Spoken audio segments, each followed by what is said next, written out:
तमिलनाडु के एक जिले में 430 दलित लोगों ने इस्लाम ज्वाइन किया। वो लोग जातिवाद से हो रहे अत्याचार से तंग आ चुके थे। मुझे काम कहीं मिल रहा नहीं है, लो कास्ट देख के हायर कास्ट वाले भगा दे रहे हैं। और जो लो कास्ट के लिए रिजर्वेशन जो रिजर्व करके रखा है जो सीट्स, उसके अंदर जाने के लिए मुझे बस सर्टिफिकेट नहीं है। उनको सब कुछ मालूम है, हाँ ये लोअर कास्ट का है, because he doesn't have the certificate he can't enter inside. वो अंदर एंट्री नहीं ले सकता।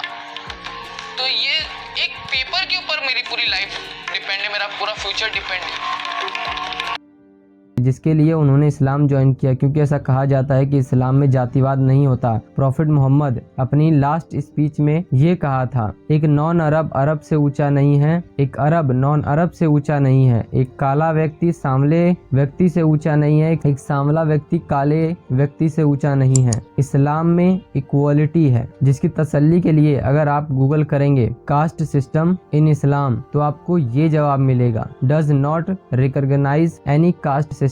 पर जब आप ग्राउंड पे जाते हैं तो आपको ये सुनने और देखने को मिलता है। तो खान साहब कहेंगे अंसारी हमसे नीचा है, और अंसारी धोबी के यहाँ नहीं करेगा, कहेगा कि धोबी हमसे नीचा है। धोबी फकीर के यहाँ नहीं करेगा, कहेगा ये हमसे।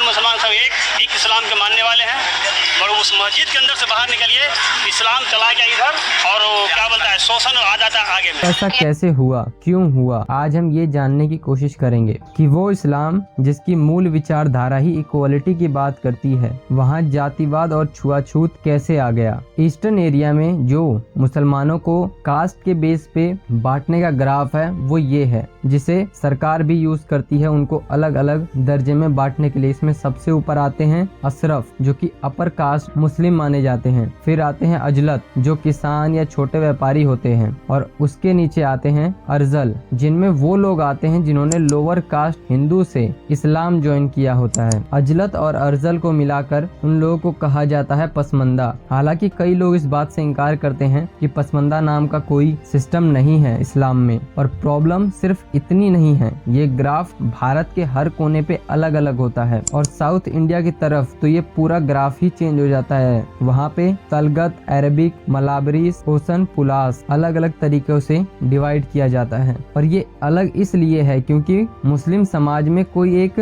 क्लियर कट सिस्टम नहीं दिया गया है कास्ट को डिवाइड करने का। इस वजह से जैसी वहाँ का इतिहास बीता है उस हिसाब से वहाँ का ग्राफ चेंज हो गया है, जिसकी वजह से आप उनके सरनेम से उनकी कास्ट को नहीं बता सकते, क्योंकि बहुत सारे लोअर कास्ट मुस्लिम लोगों ने अपना सरनेम ही चेंज कर दिया है ताकि उनका स्टेटस समाज में बढ़ जाए। ये कुछ अरबिक सरनेम हैं जिन्हें यूज करते हैं ये लोग, जुबैर, अंसारी, सलमानी, कुरैशी लगाते हैं, क्योंकि अंसारी और कुरैशी कुछ अपर कास्ट मुस्लिम सरनेम हैं, जिसमें से एक खान भी है। खान जिसे मुगल यूज करते थे अपने ऑफिशियल्स को अच्छे काम करने के लिए। ये सिस्टम अंग्रेजों ने भी कंटिन्यू किया और अंग्रेजों ने इसके अंदर बदलाव लाए, खान, खान बहादुर, खान साहिब करके बुलाने लगे, जिसकी वजह से आज हम ये नहीं बता सकते हैं कि कौन असली खान परिवार का वंशज है। इसको थोड़ा और जानने के लिए हमें इनका इतिहास जानना होगा। अरेबियन पेनिनसुला जो कि इस्लाम की मातृभूमि मानी जाती है, 17वीं शताब्दी में अरब लोग ट्राइब्स की तरह रहते थे। अब उनमें कुछ बहुत ताकतवर थे तो कुछ बहुत कमजोर। ताकतवर में जैसे कुरैश और कमजोर में खारजल। कुरैश ट्राइब के लीडर प्रॉफिट मोहम्मद इक्वालिटी की बात करते थे कि हमारे समाज में कोई भेदभाव नहीं होता। ये सुनकर कुछ छोटे ट्राइब के लोगों ने जिनके साथ भेदभाव होता था उन्होंने कुरैश ट्राइब ज्वाइन कर ली, और आगे चल के ये बदलता है। जब प्रॉफिट मोहम्मद अरेबिया में 22 साल तक रहे,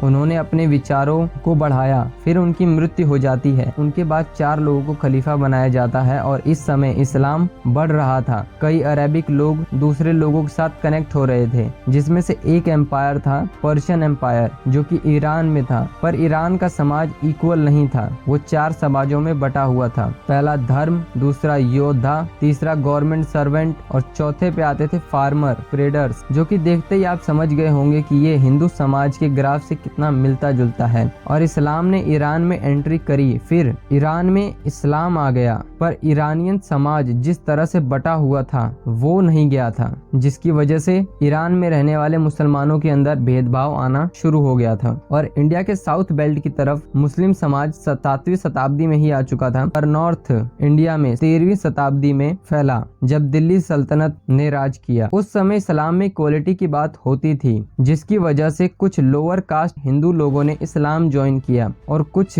अपर कास्ट हिंदू लोगों ने भी ज्वाइन किया या उन्हें कराया गया। और फिर क्या, जो ईरान में हुआ वो इंडिया में भी हुआ। लोगों का धर्म तो बदल गया मगर समाज नहीं बदला। समाज उनको अभी भी उसी नजरिए से देखता था कि वो लोग छोटी कास्ट से हैं और वो व्यक्ति ऊंची कास्ट से है, और ये बढ़ते चला गया। कुछ मुस्लिम लीडर्स की पॉलिसीज की वजह से और बढ़ते चला गया। कई मुगल रूलर सिर्फ उन्हीं को बड़े पोस्ट पे रखते थे। अपर कास्ट हिंदू रहते थे और लोअर कास्ट हिंदू जिन्होंने कन्वर्ट किया था उन्हें महत्व नहीं देते थे। भेदभाव किया जाता था और ये अंग्रेजों के शासन तक चलता रहा और इस बारे में कभी बात नहीं हुई। 2005 में जब मनमोहन सिंह की सरकार थी तब एक सर्वे कराया गया मुस्लिम समाज में जो बताता है इस्लाम में भेदभाव होता है, और आज भी अशरफ समाज के बहुत से लोग इस बात को इनकार करते हैं। और इंडिया में रहने वाली 85% आबादी अजलफ और अर्जल से आती है जिन्हें पसमंदा कहते हैं। मुझे उम्मीद है आपको ये समझ आ गया होगा। कोई डाउट है तो आपके लिए कमेंट बॉक्स खाली है और चैनल को सब्सक्राइब करना ना भूलें। ये आपके लिए तो फ्री है पर इससे हमारी बहुत हेल्प होती है। बहुत बहुत धन्यवाद।